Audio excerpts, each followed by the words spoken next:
What's going on, ladies and gentlemen? It's time to talk about some more DVDs and Blu-rays. Again, I'm going to be doing 30 this time, trying to kill the amount of these that I've got to catch up on. As you can tell by the fact it's only not even a week since I did one of these videos, and usually I leave it 2, often a bit longer, which is why I've got such a big backlog. But the nice thing is that after these, I only have a very small backlog. So, yeah, I mean, hopefully it won't be too long now before we get to the point that I can just make this like a monthly series where I show you what I got that month. And I'm looking forward to that, if that does happen. So, yeah, let's get on with it, shall we? First up, we have the Skeleton Key. Never seen this. Hear a lot of people talk about it, so I thought I'd pick it up, have a look. From what I can see, it's some kind of ghost movie. Yeah,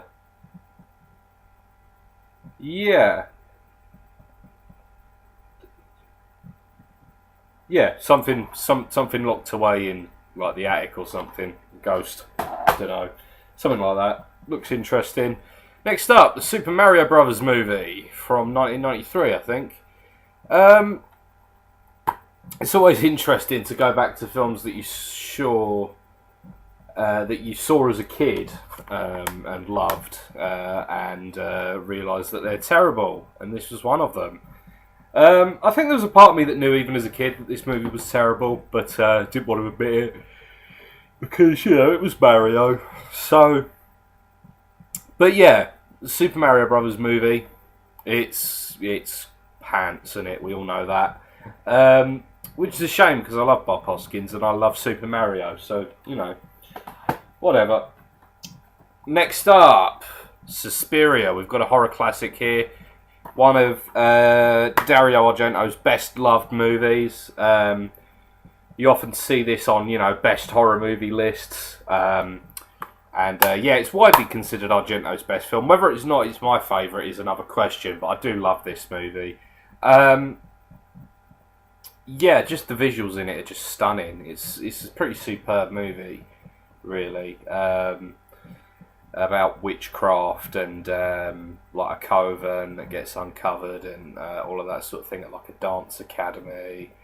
Yeah, this is a great movie. Suspiria, superb, love it. Next up, we have the Toxic Avenger collection from 88 films. I just got this today.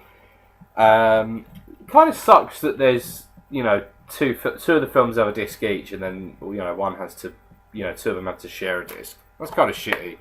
10 hours of special features, apparently. I'm looking forward to checking this out. I've seen the first Toxic Avenger, haven't seen any of the rest. But hey, the Toxic Avenger is a lot of fun, so presumably the other films keep with that style. And I mean, there's a bunch of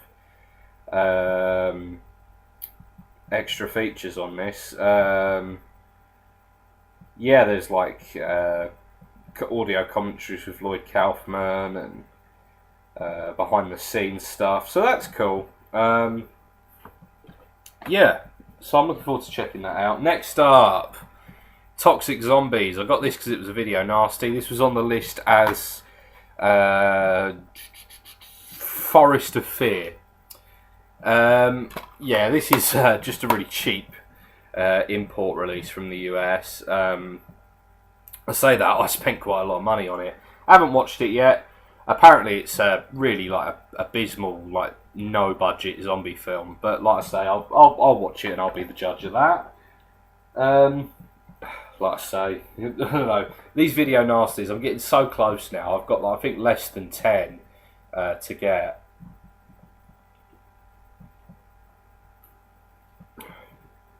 Next up, Trick or Treat. This is the slasher movie from a few years ago that everyone raves about. How recent is this movie? 2007? Okay. Not as recent as I thought, but everyone loves this movie. I haven't seen it yet, you know. So, you know, it's all good. I'll watch it soon, hopefully. I keep saying that about these movies, but... Oh, I've pulled out the wrong DVD. Give me 1 second. Let me just go and switch one of the DVDs, because I've got Urban Legend here, and I'm supposed to have Urban Legends 2, Final Cut. Yeah, this is the sequel. Yeah, I don't know why they got the title of the first movie wrong, and why they called it Urban Legends rather than Urban Legend. But I can verify that this is the sequel because it makes reference to it on the back. The fact that they couldn't even get the title right kind of doesn't bode well for this movie. I quite like the original Urban Legend. I thought it was, pardon me, I thought it was fun. So I mean, I will check this one out, even though it's almost certainly terrible. So that's, yeah, Urban Legends 2 Final Cut. Next up, an upgrade from a bootleg I had. Women Behind Bars. This is the Blue Underground US release of the movie. Still not released in Britain to this day. Having been... was it prosecuted or was the prosecution dropped? I can't remember, but this was a video nasty either way. I actually quite like this film. I think the story's really good. The trouble is that there's...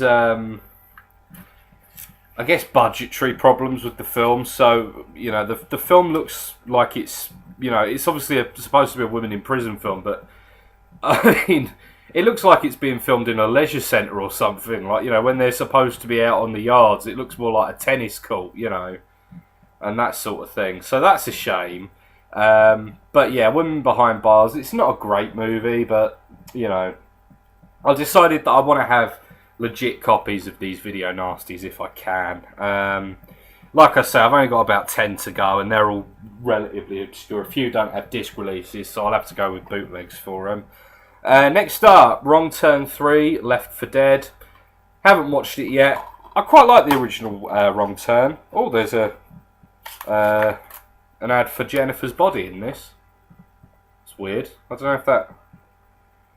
Oh yeah, it must be right, because it's like a pre-order thing. Yeah, and it's the same company and everything. You never know with these sorts of things. Quite often you end up with the wrong inserts and stuff when you're buying DVDs second-hand. So yeah, that's Wrong Turn 3. Haven't seen it yet. Didn't mind the first two. Next up, 30 Days of Night, Dark Days.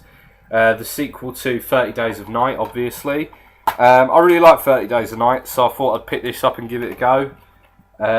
Yeah, haven't seen it yet, but I mean, it looks fun. The first one was a lot of fun. You know, the very you know, had a nice atmosphere to it, I thought, which is, you know, quite rare in modern horror. I don't feel like atmosphere is as important as it used to be to modern horror filmmakers. You know, by and large, you know, that's not to say that all modern horror films are bad. There's plenty of modern horror films that are great, despite the fact that the atmosphere is one of the things in the background, you know. But an atmosphere is a great thing for a horror film to have. But anyway, let's get on with it. We're back around at the start of the alphabet, obviously, with Amityville Dollhouse. Yeah, these Amityville movies are nuts. I thought I'd pick up Amityville Dollhouse when I saw it because, I mean, how often do you see this sort of shit turn up in the wild, you know? Yeah, some kid gets a doll's house that is the, you know, the legendary Amityville house, and some bananas shit starts happening because of it. I haven't seen it yet, but it looks like a shitload of fun. Yeah, Amityville Dollhouse, cool. We'll move on. Next up, we have another Amityville movie, the Amityville Haunting. This is a Asylum Pictures movie. That is playing on the Amityville series. I think this was around the time of... Well, it says 2012. What year was... I mean, the Amityville Horror remake was a lot earlier than that, wasn't it? It was about 2005. Something like that. So, I mean, it's you know, obviously, you know, the Asylum just make rip-off movies, essentially, and Amityville Haunting is ripping on the Amityville Horror. Apparently it's a found footage movie, apparently it's awful, haven't seen it yet, I got it super cheap. So yeah, that's the Amityville Haunting. Next up, Amusement. This looks like a killer clown movie of some description. Haven't seen it yet. Looks fun though, I don't mind a killer clown every now and then. The main reason I picked it up is because it's a horror film on entertainment in video, and I think it's fair to say I collect entertainment in video's horror stuff. I don't collect the label as a whole, but I certainly always collect their horror stuff, and I've got a lot of their non-horror stuff as well. I don't know why I'm so into entertainment in video. I just think I guess it's nostalgia for me because they were around when I was a kid, and there's a lot of cool movies on entertainment in video. But yeah, Amusement. It looks like a bit of fun. It says it's got strong gory violence in it, so we all know I love that sort of thing. Next up, we have a music rockumentary. We have Anvil, the story of Anvil. This is a steelbook DVD, which is cool because this is a second hand, and I got it for like 50p, which is fun. I don't know that there would have even been a standard edition. This is a great documentary. I would highly recommend getting this, even if you're not a heavy metal fan, because it is just a great documentary. It's essentially just about a band that didn't quite make it. Anvil were a band that never broke through, really. They were never really able to quit the day job as such, if you want to use a kind of phrase to describe them. They spent 30 years kind of in limbo and releasing albums but never quite making it. Despite that, they were very influential on a lot of bands. So I mean, yeah, it's a great documentary. I'd highly recommend checking it out. Very funny, and overall they just come across as really nice guys. So yeah, that's Anvil, the story of Anvil. Next up, Basic Instinct. Found this in a charity shop. It's a 2-disc special edition, 10th anniversary edition, which makes this... Oh, cool, there's some postcards in it. That's nice. That's funny, because I don't think it says anywhere on it that there are postcards on it, in it. Let's see. No, I don't think it mentions it at all. But that's cool because obviously when you're buying DVDs secondhand, you never know how much you're actually going to get of the actual content. So yeah, Basic Instinct's really cool movie, kind of erotic, exploitation thriller type thing. Michael Douglas falls in love with Sharon Stone when he's trying to solve a murder case that she is a suspect in. And she gets her vag out. That'll do on that one. Next up we have, and I just got this today as well, The Bird with the Crystal Plumage, special edition from Arrow Video. Now, it's no surprise at this point. Here's the booklet. I'll show you each bit as I talk about it. It's no surprise at this point that I would pick this up, for I love me some Arrow Video. I also love me some Giallo poster. It's probably pointless me unfolding this to show you. I love me some Giallo and I love me some Dario Argento. So yeah, this is a dual disc. So you've got your 2 discs there. What have we here? I haven't even had time to... Oh, this comes with some postcards. Lovely. These are stills from the movie. Well, they're actually posters, aren't they? Yeah. Man, there were a lot of posters for this film. L'uccello dalle plume di cristallo. The bird with the crystal plumage. I didn't show you that one, did I? Yeah. Oh, no booklet, unfortunately. That's a shame. I like a booklet. Arrow Video put a good booklet together. And I think in a special edition, like... Oh, what am I talking about? I've shown you the booklet. Fucking bananas, me. So yeah, there's a reversible cover as well. So yeah, I'm really looking forward to hanging the poster up, checking out the print on the movie. This is Argento's debut film, I believe, which is cool. It's a good movie as well. If you're a Giallo fan, this is one of the best, I would say. I certainly am a Giallo fan. Giallo, I like saying that word. Man, they did a beautiful job on this artwork, though, I've got to say. Isn't that great? One thing, you can kind of see where the BBFC Insight folds around onto the front, though, when you hold it. That's a shame. Oh well. You can't watch a box, I suppose. Next up, Blood for Dracula from Cinema Cult. This is an Australian release. I haven't seen this. This turned up today as well, actually. I haven't seen this yet. Looks like fun. It's the Andy Warhol produced movie with Udo Kier and Joe D'Alessandro. I love a good vampire movie. So yeah, it'll be fun to check this out. I have Flesh for Frankenstein on the way as well, which was one of the video nasties I need. So you'll see that in a future video, hopefully the next one. The Bridge. This is a documentary about the Golden Gate Bridge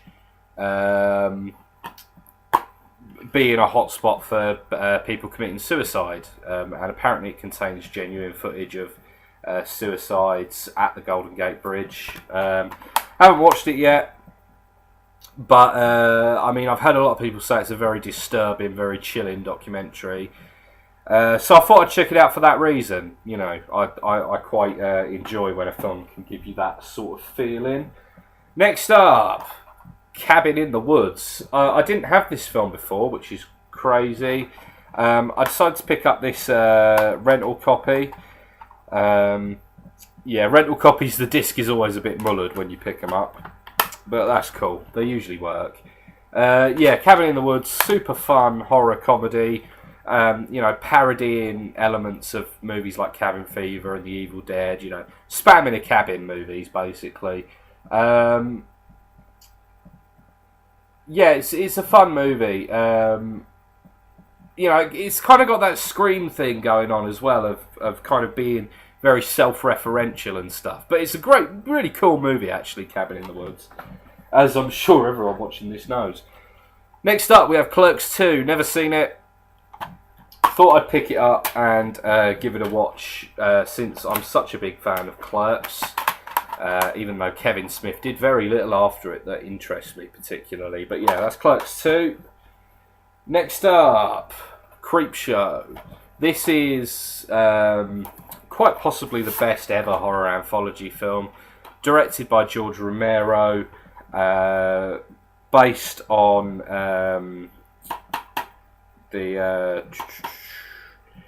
well, actually, no, Stephen King wrote a screenplay, didn't he? I think this may have been based on a book of short stories of his, but he did write the screenplay for the movie as well. Creepshow's brilliant. Fucking great stuff. A little bit of something for everyone in there, definitely. I also managed to get Creepshow 2. Romero didn't direct this one, did he?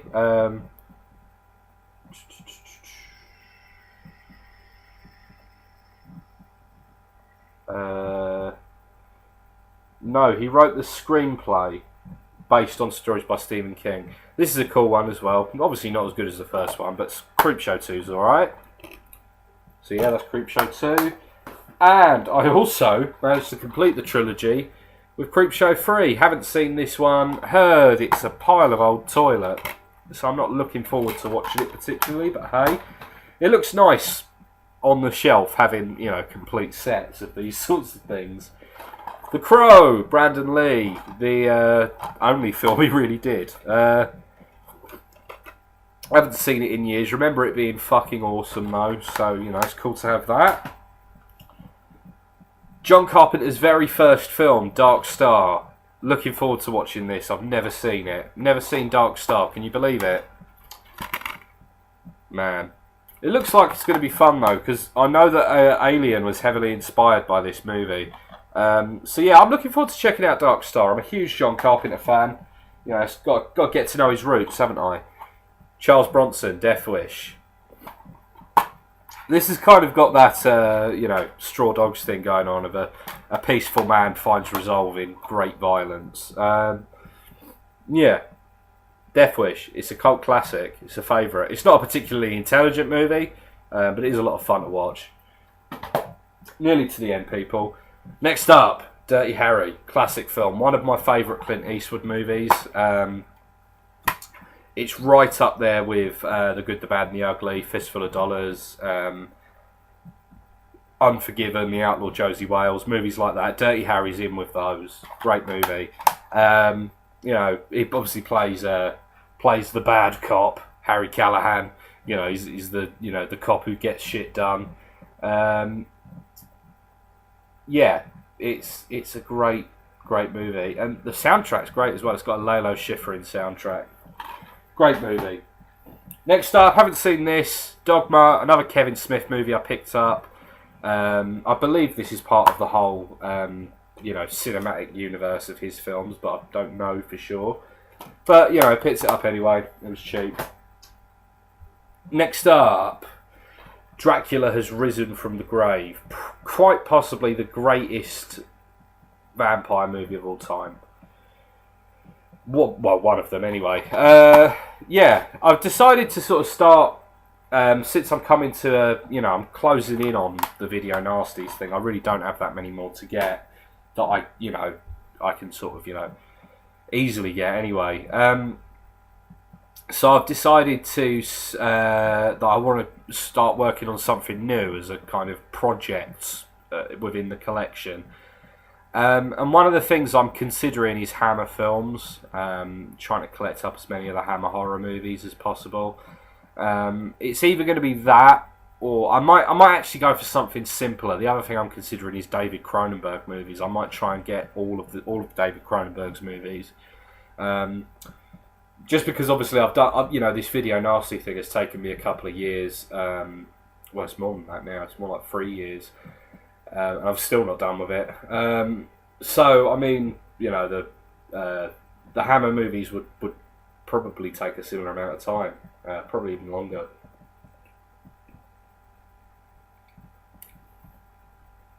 So I might do a bit of both. I don't know, or might think of something else. And Dracula A.D. 1972. This movie's a lot of fun.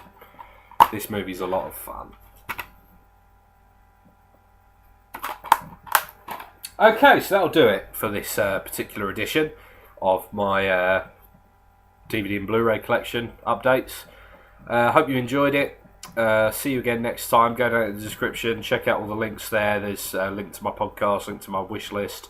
If you're extra cool, you want to subscribe, because that's good for me and it's good for you, because you get all of this entertainment for free. Catch you very soon, ladies and gents.